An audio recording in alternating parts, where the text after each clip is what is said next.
ሰላምና ክብሮታችን በያላችሁበት ድረስ ውድ ተመልካቾቻችን እንደምሰንብታችኋል። ጎንደር ዩኒቨርሲቲ ከአማራ ሚዲያ ኮርፖሬሽን ጋር በትብብር የሚያቀርብላችሁ ማዳምሮ ዝግጅታችን ጀምሯል። የዛሬው ማዳምሮ ዝግጅታችን ትኩረቱን የሚያደርገው ደግሞ የጎንደር ዩኒቨርሲቲ አጠቃላይ ስፔሻላይዝድ ሆስፒታል የኩላሊት ሕክምናን እየሰጠ ይገኛል። በዚህ የኩላሊት ሕክምና እንግዲህ በአመት ወደ 2000 ለሚጠጉ የማህበረሰብ ክፍሎች የኩላሊት እጥበት እየሰጠ ነው የሚገኘው። የኩላሊት ሕክምናው በጎንደር ዩኒቨርሲቲ መኖሩ ደግሞ እንግዲህ በአካባቢው ለሚገኙ የማህበረሰብ ክፍሎች በተለይ ወደ ሌሎች አካባቢዎች ሄደው አዲስ አበባ እንደዚሁም ሌሎች አካባቢዎች ላይ ሄደው ሊያወጡት የነበረውን ወጪ እንደዚሁ ከእንግልት እንደታደጋቸው ታካሚዎች ያነሳሉ። ይህንን የተመለከተ ጥንቅር ነው ያዘጋጀንላችሁ። ፕሮግራሙን ያዘጋጀው ደግሞ ያየፈንቴ ነው። ፕሮግራሙን ተከታትለን እንመለስ።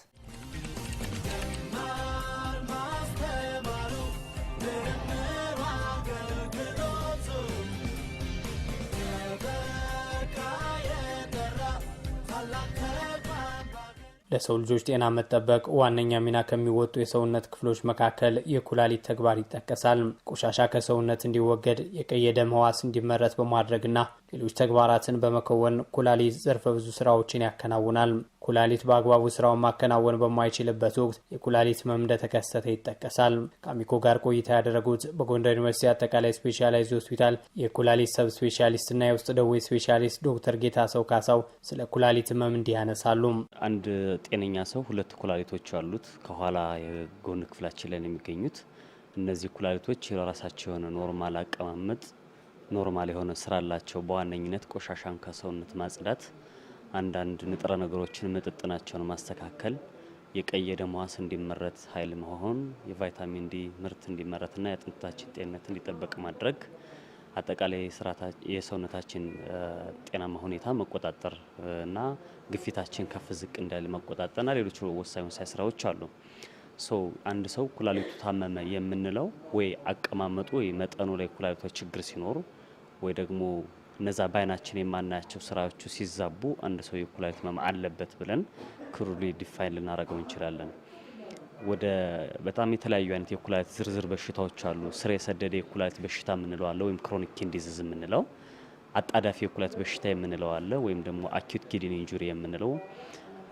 በእነዚህ ሁለቱም ወንፊቶች አሉ፣ ኩላሊት ውስጥ ያሉ ቆሻሻውን ፊልተር እያደረጉ የሚያሳልፉ፣ እነሱም ችግር ላይ ሲሆኑ የሚፈጠር የኩላሊት በሽታ አለ። የደም ስሮች አሉ፣ እነሱ ሲዛቡ የግፊት ችግር ሊፈጠር ይችላል። ንጥረ ነገር ምጥጥኑ ሲዛባም አንዳንድ ሰው የተለያየ የአጥንት ችግር የንጥረ ነገሮች ላይ ፖታሲየም፣ ሶዲየም የሚባሉ ንጥረ ነገሮች ችግር ሊፈጠር ይችላል።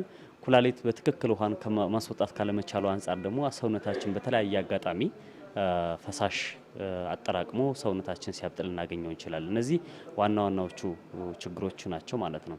በጣም ብዙ አይነት የኩላሊት በሽታ ዝርዝሮች አሉ። ዋናዎቹ ግን በዋነኝነት አኪዩት ኪድኒ ኢንጁሪ ወይም ደግሞ አጣዳፊ የኩላሊት በሽታ የምንለው እና ክሮኒክ ኪድኒ ዲዚዝ ወይም ደግሞ ስር የሰደደ የኩላሊት በሽታ የምንለው ነው።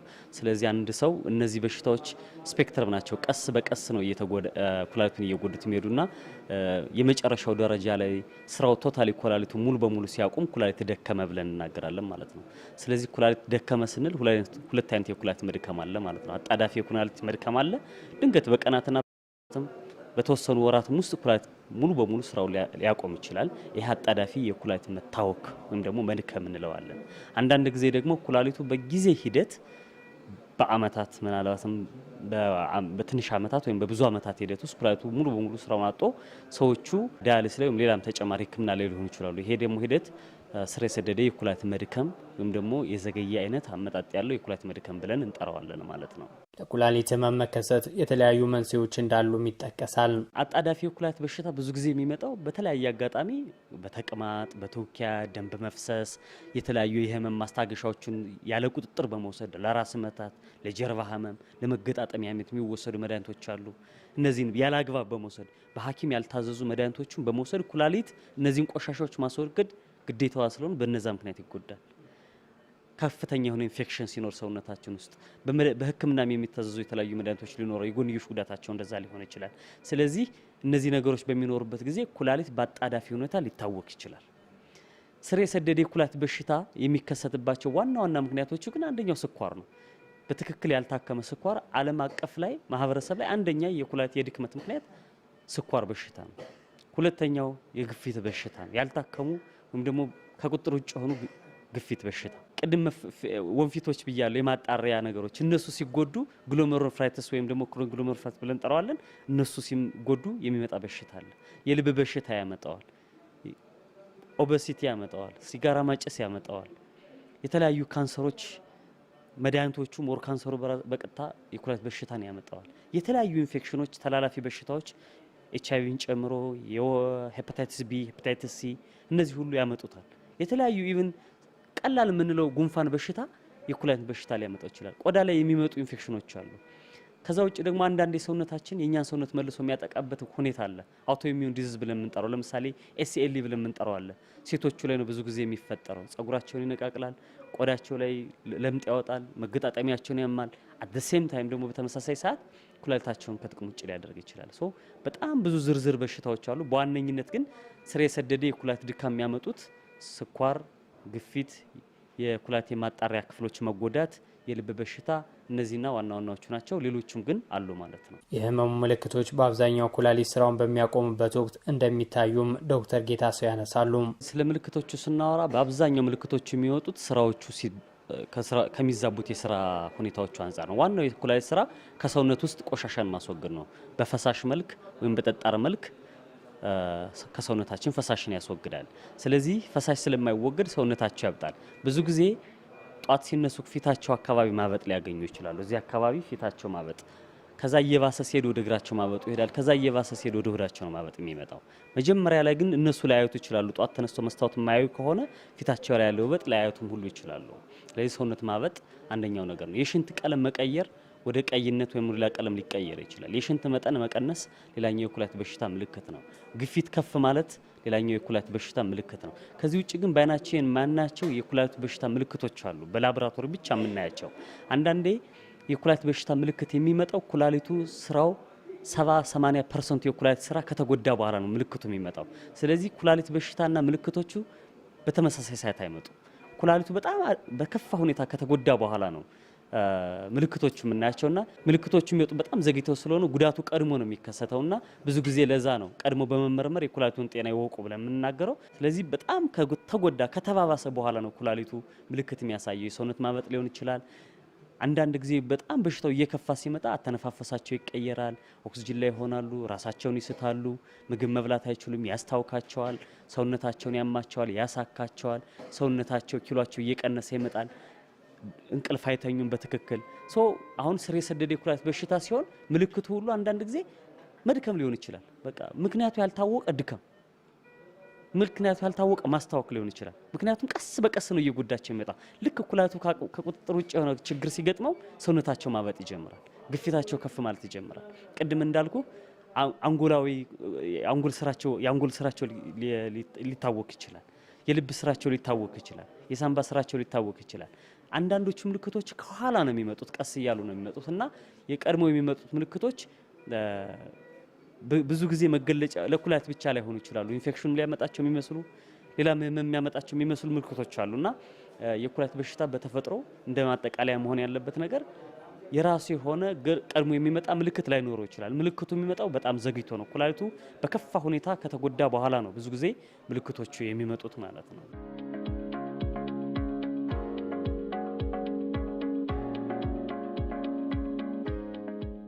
የኩላሊት ህመም የተለያዩ የህክምና አማራጮች እንዳሉትም ተነስቷል የጎንደር ዩኒቨርሲቲ አጠቃላይ ስፔሻላይዝድ ሆስፒታል የኩላሊት ማዕከል በአመት እስከ 2000 ለሚሆኑ ህሙማን የኩላሊት እጥበት አገልግሎት ይሰጣል የህክምና አማራጮች መጀመሪያው ወደ ህክምና ተቋም መሄድ ነው የመጀመሪያው ወደ ህክምና ተቋም ሄዶ ሙያተኞቹን ማናገር ነው ስለዚህ እንደ ኩላሊቱ የበሽታ አይነት ሁኔታ ህክምናዎች አሉ ስለዚህ ቀድመን መጀመሪያ ጉዳቱ እንዳይባባስ ምናደርግባቸው መድኃኒቶች አሉ የሚያባብሱ ምክንያቶችን እናክማለን የተፈጠሩ ጠንቆች ወይም ኮምፕሊኬሽኖች ካሉ በመድኃኒት የሚታከሙ ካሉ በመድኃኒት እናክማለን ኩላሊቱ የማይመለስበት ሁኔታም ካለ ደግሞ ተጨማሪ ህክምናዎች የሚፈልጉ ከሆነ ስለና አማራጭ ህክምናዎቹ እናወራለን ማለት ነው አማራጭ ህክምናዎች አሉ መደረግ ስላለባቸውም ጥንቃቄዎች እንመካከራለን ስለዚህ አማራጭ ህክምናዎቹ በጣም ለከፋ የኩላሊት ህክምና ሲኖር ዳያሊሲስ የሚባል ወይም ደግሞ የኩላሊት ተክቶ ህክምና የምንለው በተለምዶ የኩላሊት እጥበት እንለዋለን ደሙ ነው የሚጣራው የማጣራት ህክምና እናደርጋለን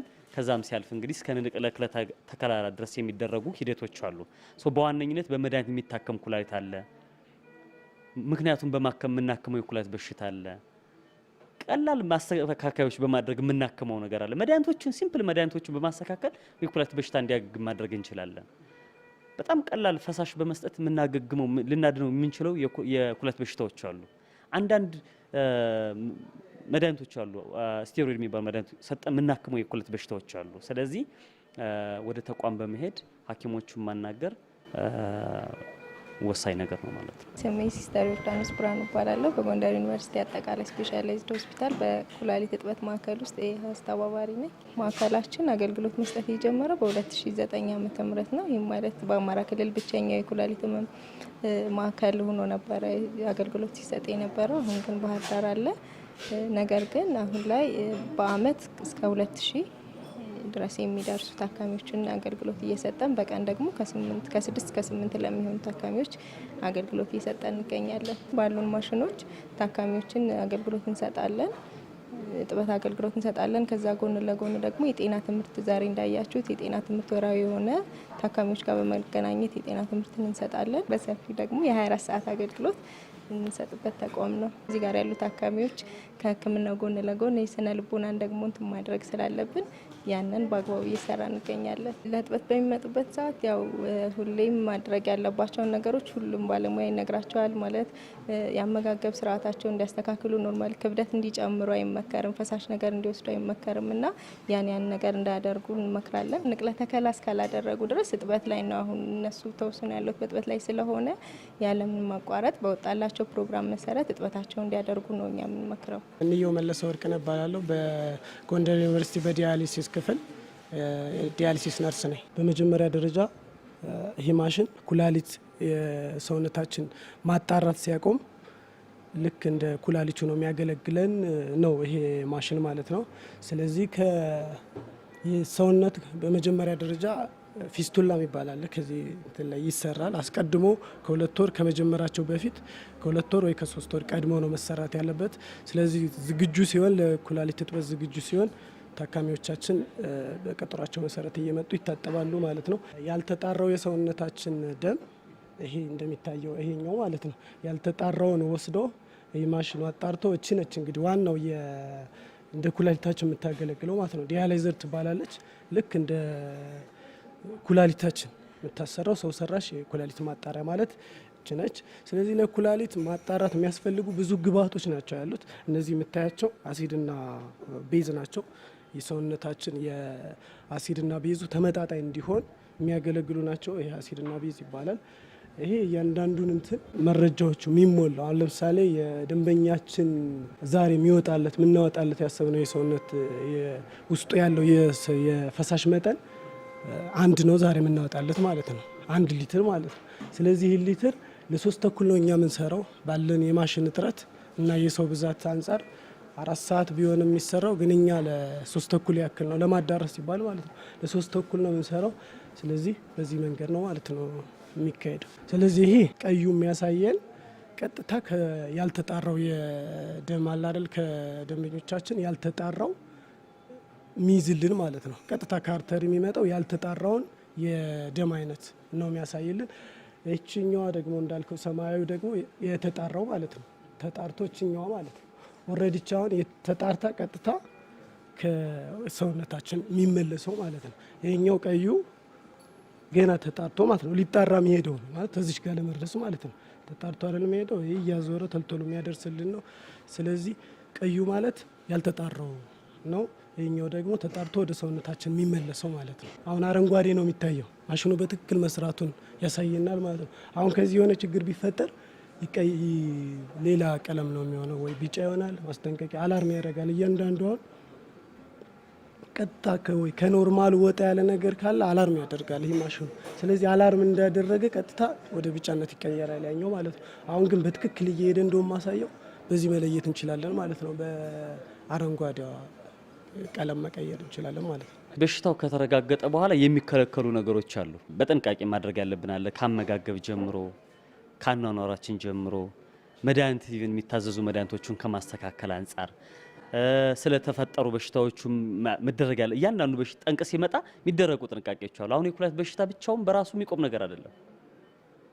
ጠንቆች አሉት። የኩላሊት በሽታ ኩላሊትን ብቻ አይደለም የሚያጠቃው። የኩላሊት በሽታ ያለበት ሰው አንጎሉ ትክክል አይደለም። የኩላሊት በሽታ ያለበት ሰው ልቡ ትክክል አይደለም። የኩላሊት በሽታ ያለበት ሰው ሳምባው ትክክል አይደለም። ስለዚህ ለእያንዳንዱ ነገር የምናደርገው ጥንቃቄ ይኖረናል። ለምሳሌ አሁን ከሚባሉ ነገሮች እንደው ልንገርህና የኩላሊት በሽታ ያለበት ሰው ውሃ ጠጡ ነው የሚባለው። ግን ኩላሊት ማጣራት አቅቶት ኦክሲጅን ላይ ሆኖ ሳምባቸው ሁሉ በውሃ ሞልቶ ውሃ ጠጡ ይባላሉ። አሁን ያንደኛው መታየትና መታረም ያለበት ነገር ነው። ኩላሊት ውሃ ማስወጣት አቅቶት ሰውነታቸው አብጦ ተጨማሪ ውሃ መጨመር ዘልማዳዊ ነው። ስለዚህ ውሃን ሁሉም የኩላሊት በሽታ ውሃ አያክመው። እውነት ነው፣ ውሃ አስፈላጊ ነው ለጤነኛ ህይወት። ግን የኩላሊት በሽታ ከተፈጠረ በኋላ መፍትሄ ብቻ ሆኖ ላያገለግል ይችላል። ስለዚህ እንደ አንደኛው ጥንቃቄ የውሃ አወሳሰድ እንጠነቀቁ እንፈልጋለን ማለት ነው። ከሚበጠጡት አልኮል እንዲጠጡ አንፈልግም፣ እንዲያጨሱ አንፈልግም።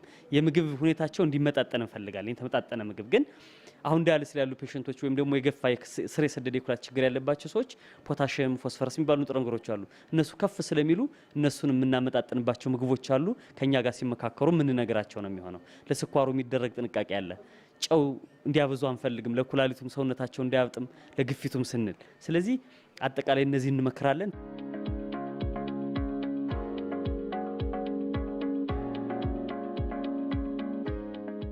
በሆስፒታሉ የሕክምና አገልግሎት እያደረጉ የሚገኙ ህሙማን አገልግሎቱን በአቅራቢያቸው በማግኘታቸው ሕክምናውን ለማግኘት የሚያጋጥማቸውን እንግልትና ከፍተኛ ወጪ እንደቀነሰላቸው ይናገራሉ። ስሜ ዮናታን አለባቸው እባላለሁ። ህመሙ ሲጀምረኝ ያው መጀመሪያ ግቢ ለ4 ዓመት ምናምን ኮምፒውተር ሳይንስ እየተማርኩ በደብረ ታቦር ዩኒቨርሲቲ ነበር ቆይታ ያደረኩት።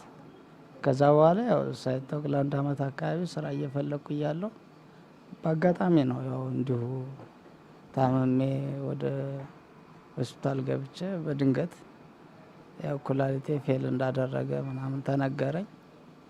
ከዛ በኋላ ያው ምንም አማራጭ የለም፣ በዲያሊሱ ክትትል እያረኩ ያው ለ3 ዓመት ያክል በዚሁ በጎንደር ዩኒቨርሲቲ ስፔሻላይዝድ ሆስፒታል ላይ እገኛለሁ። መጀመሪያ ምልክት የነበረው ያው እግሬ ላይ እብጠት ምናምን ያሳይ ነበረ፣ ሽንት ብዛትም ነበረ፣ ሰውነት አልፎ አልፎ ትኩሳት ነገርም ነበረው። ሕክምና አገልግሎቱ ያው አሁን በሐኪም ዘርፍና በነርሶች ዘርፍ የሚሰጠን አገልግሎት በጣም አሪፍ ነው። ግን ማሽን ጥረት አለ። ያው ከወጪ አንጻርም ከምንም አንጻር ሁሉ ያው ከባድ ነው። ያው በዚህ በአቅራቢያ መገኘቱ ትልቅ ነገር ነው። ከብዙ ድካም አንደኛ ኢቭን ለቤተሰብ መቅረቡ ራሱ ትልቅ ነገር ነው። በዚህ በሽታ ተይዘን ወደ ከቤተሰብ ርቀን ለመታከም ትንሽ ከባድ ስለሆነ ከቤተሰብ ጋር ሆነ ጥሩ አገልግሎት በአካባቢ ማግኘቱ በጣም የተሻለ ነው። አቶ ደሞዝ በሪውን ይባላለሁ። ስታመም ብዙ ጊዜ ከሐኪም ተመላልሻለሁ፣ አዲስ አበባም ተመላልሻለሁ። ሳላውቀው ብዙ ጊዜ አጥፍቻለሁ። በህመም ላይ ኩላሊት ፌድ አድርጓል፣ 2 ኩላሊት ተባልኩኝ። እዛ 2011 ነሐሴ 16 እጥበት ጀመርኩ። አሁን 7ኛ ዓመቴን ይዣለሁ እና የዚህ ቤትን ችግር የዚህ ቤትን ጥሩ ነገሩን ብዙውን አውቀዋለሁ። ሙያተኞች ደግሞ እጅግ በጣም የተባረኩ እግዚአብሔር የባረካቸው ከእግዚአብሔር በታች እነሱን ሰዎች ሰጥቶናል። ከወጪ አኳያ አልጋዬ የምትይዘው ጭራሽ ደግሞ ከግል ነው ሂደህ የምትታጠብ። አሁን ባህር ዳር ከግል ሂደህ ስትታጠብ 5500 ብር ነው የምትከፍል።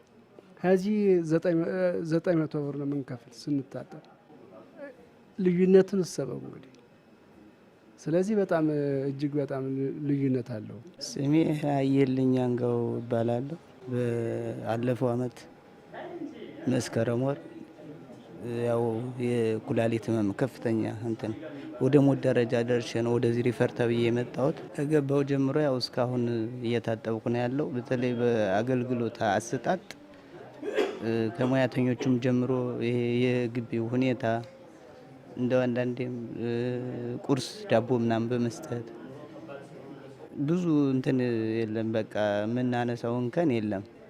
በጣም ጥሩ አገልግሎት ነው ያለ። ሙያተኞቹ እንክብካቤያቸው፣ ስናድር እናድራለን ሁሉ ማደራችን ብቻ ሳይሆን ምግብ የሚሰጡን ሁኔታ አለ፣ እንክብካቤው ምኑ እነዚህ ነገሮች መቀጠል ያለባቸው እኛም ያው እያመሰገነ ያለን ስለሆነ አሪፍ ነው። እስካሁን ድረስ ሙሉ በሙሉ ማቴሪያሎች ቀርበውልን አገልግሎት እየሰጠን ነበር። አሁን ግን ለጊዜው የተወሰኑ እቃዎች ጉድለት አለ። ያን ደግሞ ፕሮሰስ ላይ እያደረግን የሚገዙበት መንገድ እያመቻቸን ነው። አሁን አገልግሎት እየሰጠን ያለንባቸው ማሽኖች 2 ናቸው። በእነሱ ነው እየሰራን ያለ ነው። ወደፊት ደግሞ በቅድ የተያዙና ሊገዙልን የታሰቡ ማሽኖች አሉ ከ5 እስከ 6 የሚደርሱ እነሱን እየጠበቅን ነው። በዛ ያ ሲመጣልን ደግሞ አገልግሎታችን ሰፋ አድርገን ሁሉን ታካሚዎች የምናስተናግድበት አጋጣሚ መቻቻል ብለን ተስፋ እናደርጋለን። በቅርብ ይሟላል የሚባል ነገር አለ። ያን እየጠበቅና ማዕከሉ እዚህ ጋር በመኖሩ ምክንያት ለማህበረሰባችን ከፍተኛ የሆነ ጥቅም አለው ብዬ ነው የማስበው። ምክንያቱም ሌላ ቦታ ይህን ሕክምና ሳያገኙ ወደ ሌላ ቦታ መሄዱ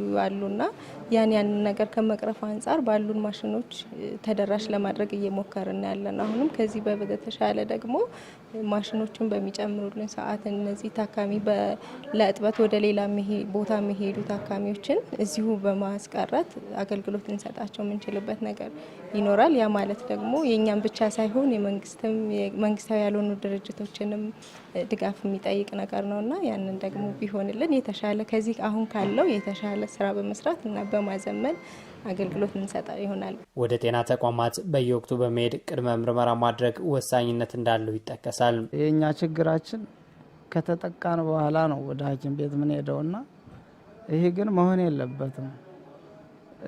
በየጊዜው እንኳን እንደ በግል ሳስብ ሰው በ2 ዓመት ወይም እንደዛ እያንዳንዱን እኔ ቸክ ቢያደርግ ብዬ አስባለሁ።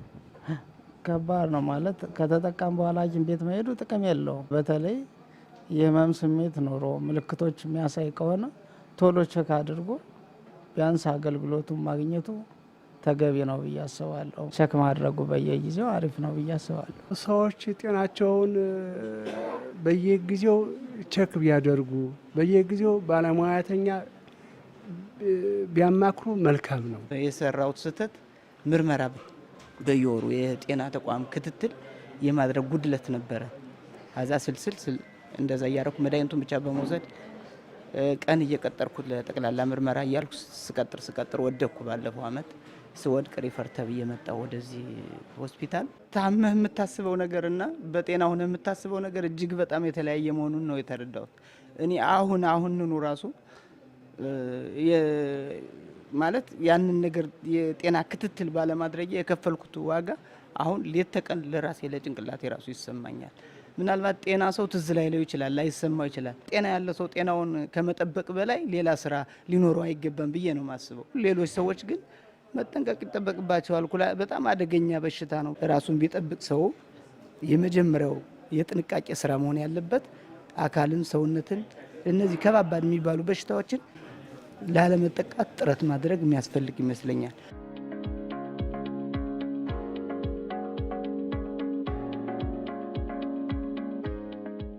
እነዚህ በሽታ ያለባቸውም ሰዎች እነዚህ በሽታ የሌለባቸውም ሰዎች በየትኛውም የእድሜ ክልል ያለ ሰው ጤነኛ የአኗኗር ዘይቤ መከተል አለበት። ኩላሊትን ብቻ ሳይሆን ልብንም አንጎልንም አጠቃላይ የጤንነት ሁኔታን ለመጠበቅ ሰው ጤነኛ የአኗኗር ዘይቤ መከተል አለበት። የኩላሊትን ጤና ለመጠበቅ የሚደረጉ አጠቃላይ ጥንቃቄዎች በሙሉ የልብን ጤንነት ይጠብቃሉ። እነዚህ ጥንቃቄዎች የአንጎልን ጤንነት ይጠብቃሉ። እነዚህ ጤንነቶች የእግርንና ሌላውንም የጤንነት ሁኔታ ይጠብቃሉ። ለምሳሌ ማጨስ ክልክል ነው። አልኮል መጠጣት ክልክል ነው። አመጋገብን ማስተካከል ትክክል መሆን አለበት። ጤነኛ የሆነ አመጋገብ መከተል አለብን። ከልክ ያለፈ ካሎሪ መብላት የለብንም። ከኢንዱስትሪ የወጡ ምግቦችን መብላት የለብንም። ወይም ደግሞ የታሸጉ መጠጦችን መውሰድ የለብንም እንላለን። ስለዚህ እነዚህን ስናደርግ ልባችንም ኩላሊታችንም አንጎላችንም የደም ስራችንም እየጠበቅን ነው። ለአንዱ የምናደርገው ጥንቃቄ ለሌላው ይጠቅማል። ሌላኛው በሽታው ያለባቸው ሰዎች፣ ስኳር ያለባቸው ሰዎች መድኃኒቱ ይለምድብኛል፣ ግፊት ያለባቸው ሰው መድኃኒቱ ይለምድብኛል ወይም ደግሞ እንዲሆንብኛል እያሉ መድኃኒት ከማቋረጥ ተቆጥበው ከእንደዚህ አይነቱ ነገር ተቆጥበው መድኃኒቱን ቢወስዱ ይመከራል። እኔ ብዙ ጊዜ አንድ ነገር እላለሁ። የ70 ዓመት ሰውዬ መጥቶ ግፊቱ መድኃኒት ይወሰዱ ስትላቸው መድኃኒቱ ይለምድብኛል ይላሉ። በጣም ቀላል ነው። ስትሮክ ይዞት ፓራላይዝድ ሆነው ሽንቶትን ሰገራዎትን መቆጣጠር አቅቶት መድኃኒት ሳይለምድ ከሚኖሩና መድኃኒቱን እየወሰዱ ከሚለምዱበት የትኛው ይሻላል የመምረጥ ጉዳይ ነው የሚል ጥያቄ ነው የምናቀርበው። አንዳንድ ጊዜ መድኃኒቱ ይለምድብኛል የሚባሉ ሀሳቦች አሉ። ለምዶ ጤነኛ መሆን የለም ሲጀምር ይለምዳል የሚባለው ነገር የለም ሶፋር እስከምናቀው ድረስ ወደፊት ሲኖርና ያለን ግን ለምዶ ጤነኛ መሆን የተሻለ ነው ካልሆነ ግን ውጤቱን በማሰብ መድኃኒቶችን መውሰድ አስፈላጊ ነው ብለን እንመክራለን ማለት ነው። ስለዚህ ስኳር ያለባቸው ሰዎች ስኳራቸውን በትክክል መታከም አለባቸው። ሐኪሞቻቸው ጋር ማውራት አለባቸው። በትክክል መታከሙን ማረጋገጥ ያስፈልጋል። ግፊት በተመሳሳይ መንገድ ቀድሞ መመርመር ያስፈልጋል። ሌላኛው አንዳንዴ የኩላሊት በሽታ ቀም እንዳልኩ ምልክቱ የሚመጣው 70-80-90% ኩላሊቱ ከጥቅም ውጭ ከሆነ በኋላ ነው ምልክቶቹ የሚመጡት። ምልክቶቹ ሲመጡ አይደለም መመርመር ያለብን። ኩላሊቱ ጤነኛ መሆኑን ያውቃሉ ወይ እያለ ነበር ስንጠይቅ የነበረውና ቀድሞ ካለመረመርክ ልታውቀው አትችልም። አንዳንድ የኩላሊት በሽታዎች ካልተመረመርክ ሁሉ በቃ መጨረሻ ላይ በሳምንት በሁለት ሳምንት ውስጥ ኩላሊት ደክሟል ዳያሊሲስ ላይ ንቅለ ተከላ ስትባል ታገኙ ትችላለህ። ምልክት የለም ማለት ነው እዚህ ጋር ወይም ደግሞ ምክንያቱ መኖሩ የበሽታዎቹ መኖር አለመኖር ማረጋገጫ ሆኖ መቅረብ አይችልም ማለት ነው። ስንመረመር ብቻ ነው የኩላሊት ጤነኛ መሆን አለመሆን የምናውቀው። በቤተሰብ የኩላሊት በሽታ ያለበት ሰው አጋላጭ ምክንያቶች ቅድም የዘረዘርናቸው ያሉባቸው ሰዎች ተጓዳኝ የጤና እንከን ያለባቸው ሰዎች ኩላሊታቸውን ቀድሞ በመመርመር ያለበትን ሁኔታ ማወቅና እንዳይባባስ መጠንቀቅ ይመከራል። የኩላሊት ህመም በየትኛውም የእድሜ ክልል የሚገኙ ሰዎችን ያጠቃል። የኩላሊት በሽታ እድሜ፣ ጾታ፣ ዘር አይለይም። የትኛውንም የእድሜ ክልል ዛሬ የተወለደ ህፃንም የኩላሊት በሽታ ሊጠቃ ይችላል። ከ10 ዓመት በኋላ ያለ ሰው የ40 ዓመትም የ80 ዓመትም ሰው ሊጠቃ ይችላል። ልዩነቱ እዚህ ጋር ነው። እንግዲህ ምን አይነት በሽታ ማንን ያጠቃል የሚለው ነው እንጂ የኩላሊቱ በሽታ በየትኛውም የእድሜ ክልል ውስጥ ሊፈጠር ይችላል። በአብዛኛው እንዳጠቃላይ እድሜያችን እየገፋ ሲሄድ የኩላሊት በሽታ ስርጭትም እየጨመረ ይሄዳል። አሁን የኩላሊት በሽታ ስርጭት አጠቃላይ ስናየው ሁሉም የእድሜ ክልል ላይ፣ ሁሉም ጾታ ላይ፣ ሁሉም ማህበረሰብ ላይ ጥቁር ነጭ ሳይል በዓለም አቀፍ ደረጃ እየጨመረ ነው ያለው። ለመረጃ ያክል በ2013 ፈረንጆ አቆጣጠር በዓለም አቀፍ ደረጃ የኩላሊት የገዳይነት ደረጃ 19ኛ ነበር። አሁን ባለው ሪፖርት የኩላሊት የመግደል አቅም 8ኛ አካባቢ እንግዲህ ከ19ኛ 8ኛ ደርሰዋል። አሁን ዓለም ላይ ያለው የህዝብ ቁጥር 8 ቢሊዮን አካባቢ ነው ቢባል ወደ 1 ቢሊዮን ሰው የስር የሰደደ አጣዳፊውን አይጨምርም ሌሎችን ሳይጨምር ስር የሰደደ የኩላሊት በሽታ ተጠቂዎች ናቸው። ይሄ በ2040 ከዛሬ 15 ዓመት በኋላ የኩላሊት በሽታ 5ኛ በዓለም አቀፍ ደረጃ ገዳይ ይሆናል ተብሎ ተተንብየዋል። ስለዚህ የምንመለከተው የኩላሊት በሽታ ስርጭት ጾታን እድሜ ሳይለይ እየጨመረ ያለ በሽታ ነው። እዚህ ላይ እድሜ አይለይም። ግን በአብዛኛው የሚያጠቃው ማን ነው ካል እድሜያቸው ከ40 ዓመት ጀምሮ ያሉ ሰዎች የኩላሊት በሽታ ተጠቂ ናቸው። በቤተሰብ ኩላሊት ዘር በሽታ ያለበት ሰው ይኖራል። እነዚህ ሰዎች ቀድሞ ኩላሊት በሽታው ሊገለጽ ይችላል። በ15 ዓመቱ ሊከሰት ይችላል። ምክንያቱም ጂኖች አሉ። ዘሩ ነው የምናመጣው። ልክ ቆዳችን ሁሉ ወይም አቋማችን የቤተሰባችን አቋም እንደሚመስል ሁሉ የኩላሊት በሽታ ጂኑንም ከቤተሰቦቻችን ልንወርሰው እንችላለን። የተለያዩ አይነት በዘር የሚተላለፉ የኩላሊት በሽታዎች አሉ። እነዚህ ቀድሞም ሊከሰቱ ይችላሉ ከእድሜ በፊት። አሁን በእኛ አካባቢ በጣም እንደምታዩት የምንኖርበት አካባቢ ብዙ ኢንፌክሽን ያለበት ነው። ወባ አለ፣ ካላዘር አለ፣ HIV አለ፣ በጣም ብዙ ተላላፊ በሽታዎች አሉ። አብዛኞቹ ታካሚ ሄፓታይቲስ B፣ ሄፓታይቲስ C እነዚህን ተከትሎ የሚመጣው የኩላሊት በሽታ ስርጭት በጣም ብዙ ነው። ስለዚህ አብዛኛው እነዚህ ኢንፌክሽኖች የሚከሰቱት የትኛው እድሜ ክልል ነው ካል በአብዛኛው ያለው ይሄ አምራች ኃይል የምንለው ወጣት ላይ አሉ እነዚህ ኢንፌክሽኖች። ስለዚህ እነዚህ ኩላሊት በሽታው ተመልሶ የሚያጠቃው ይህንኑ አምራች ኃይል ነው ማለት ነው። ኢንፌክሽኑ አንድ ጉዳይ ሆኖ ሳለ ሌላ ደግሞ ተላላፊ ያልሆነ በሽታ ሌላ ጉዳይ ሆኖ መምጣቱ በእንቅርት ላይ ጆሮ ደግፍ ያስብለዋል ማለት ነው። ስለዚህ ስኳር፣ ግፊት፣ የልብ በሽታ እየጨመረ ያለበት ሁኔታ ነው።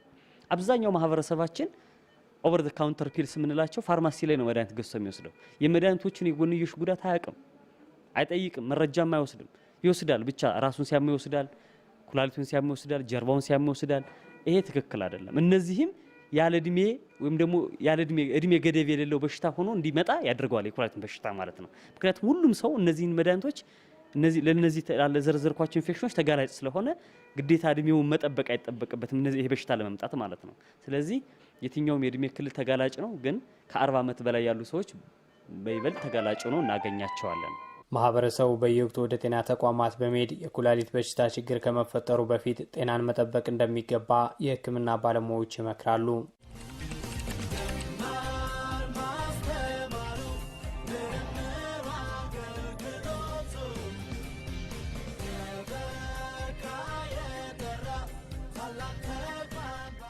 የተከበራችሁ ተመልካቾቻችን ለዛሬ የነበረን ማዕዳምሮ ዝግጅታችን የተከታተላችሁትን ይመስል ነበር። በቀጣይ ሳምንት በሌላ ዝግጅት እንጠብቃችኋለን። ፕሮግራሙን በማስተዋወቅ እኔ ደስታ ካሳ፣ ፕሮግራሙን በማዘጋጀት ደግሞ ያየፈንቴ እንደዚሁ በካሜራ በኩል ወርቅነህ ሞላ አብረናችሁ ቆይታ አደረግን። ከቀሪ የአማራ ሚዲያ ኮርፖሬሽን አሚኮ ቴሌቪዥን ዝግጅቶች ጋር ጥሩ ጊዜ እንዲሆንላችሁ ተመኘን። ጤና ይስጥልኝ።